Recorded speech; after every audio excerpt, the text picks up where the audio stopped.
안녕하세요. 오늘의 시니어입니다. 장마철이 되면 많은 분들이 이렇게 생각하십니다. 폭염만 조심하면 되는 거 아니야? 비 오는 날은 오히려 시원하니까 괜찮겠지? 그런데 꼭 그렇지 않습니다. 특히 60대, 70대 이상 시니어에게는 햇볕이 강한 날보다 오히려 장마철의 습한 날씨가 더 위험할 수 있습니다. 우리 몸은 땀이 마르면서 열을 식히는데 습한 날씨에는 이 과정이 잘 되지 않습니다. 장마철은 단순히 비가 오는 계절이 아닙니다. 고온과 높은 습도가 오래 지속되는 날씨입니다. 특히 나이가 들수록 더위를 느끼는 감각이 예전보다 둔해질 수 있습니다. 이 정도는 괜찮다. 전기요금 아깝다. 찬바람 쐬면 몸에 안 좋다. 이렇게 생각하시면 몸이 보내는 위험 신호를 놓칠 수 있습니다. 장마철엔 몸 상태와 집안 환경을 더욱 잘 관리하고 확인해야 합니다. 장마철을 안전하게 보내려면 집안 환경을 먼저 확인해야 합니다. 첫 번째는 온도와 습도입니다. 여름철 권장 실내 온도는 2628도, 습도는 4060%입니다. 집에 작은 온습도계를 하나 두고 확인하는 것이 좋습니다. 덥다, 안 덥다가 아니라 지금 집안이 몇 도인지, 습도가 높은지 숫자로 확인하는 것이 중요합니다. 습도가 높으면 체감상 더 덥고 곰팡이도 잘 생기고 빨래도 잘 마르지 않습니다. 비 오는 날에도 하루에 한두 번은 짧게 환기하고 비가 너무 많이 올 때는 창문을 계속 열어두지 않는 것이 좋습니다. 에어컨을 세게 틀 필요는 없습니다. 찬바람이 싫다면 제습 기능이나 약한 냉방을 활용하시면 됩니다. 단, 바람이 몸에 직접 닿지 않게 조절하는 것이 좋습니다. 두 번째는 바닥 미끄러움입니다. 장마철에는 현관, 베란다, 욕실 바닥이 쉽게 미끄러워집니다. 낙상은 큰 사고로 이어질 수 있기 때문에 젖은 우산, 젖은 신발, 물기 묻은 욕실 바닥을 특히 조심하셔야 합니다. 현관과 욕실 앞에는 미끄럼 방지 매트를 두는 것이 좋습니다. 매트가 너무 얇거나 잘 밀리면 오히려 걸려 넘어질 수 있으니 바닥에 잘 고정되는 제품인지 확인해야 합니다. 세 번째는 전기 제품입니다. 장마철에는 물기와 습기가 많습니다. 젖은 손으로 콘센트나 멀티탭을 만지면 위험합니다. 바닥에 놓인 멀티탭은 가능한 위로 올려두고 물이 튄 콘센트는 바로 사용하지 않는 것이 좋습니다.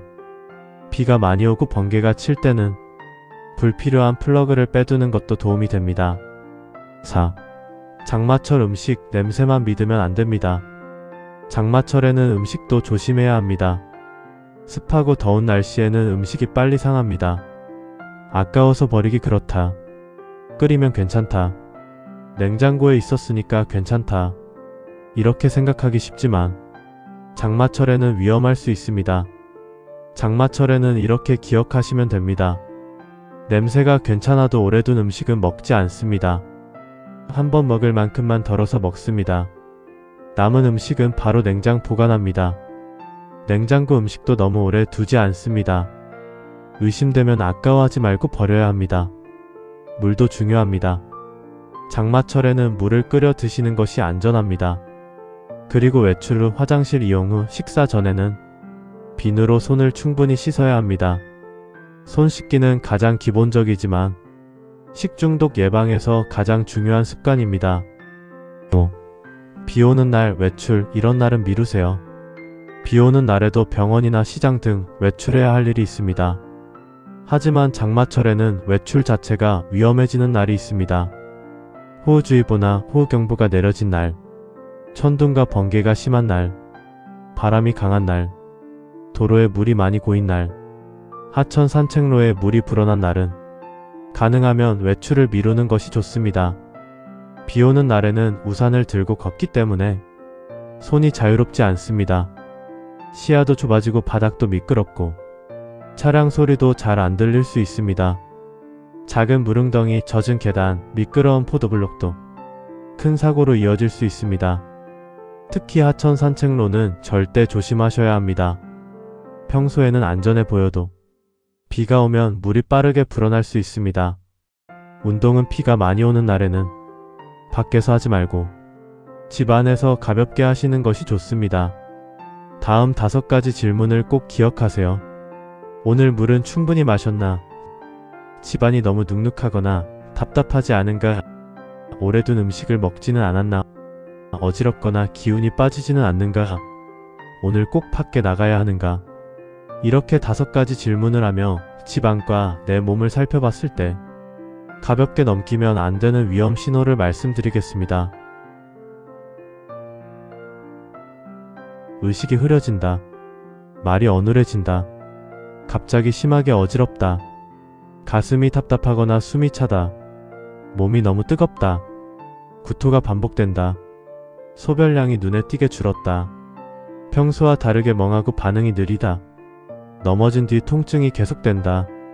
이런 증상이 있다면 단순한 더위나 피곤함으로 넘기지 마세요. 즉시 119나 의료기관에 연락하는 것이 안전합니다. 혼자 계신 분들은 몸 상태가 이상하다고 느껴질 때 참지 말고 주변에 알려야 합니다. 가족, 이웃, 관리사무소 119의 도움을 받는 것은 절대 부끄러운 일이 아닙니다. 건강 문제는 빨리 도움을 받는 것이 가장 중요합니다. 오늘 내용을 정리해 보겠습니다. 장마철은 단순히 비 오는 계절이 아닙니다. 습도, 더위, 식중독, 미끄럼 사고, 감전 위험이 함께 오는 시기입니다. 특히 시니어는 더위와 갈증을 잘 못 느끼며 기저질환과 복용약의 영향으로 인해 젊은 사람보다 더 빨리 위험해질 수 있습니다. 알려드린 5가지의 질문을 꼭 기억하시고 오늘부터 스스로에게 꼭 물어보세요. 작은 확인이 올 여름 건강을 지켜줄 수 있습니다. 오늘도 건강하고 안전한 하루 보내시기 바랍니다. 지금까지 오늘의 시니어였습니다. 감사합니다.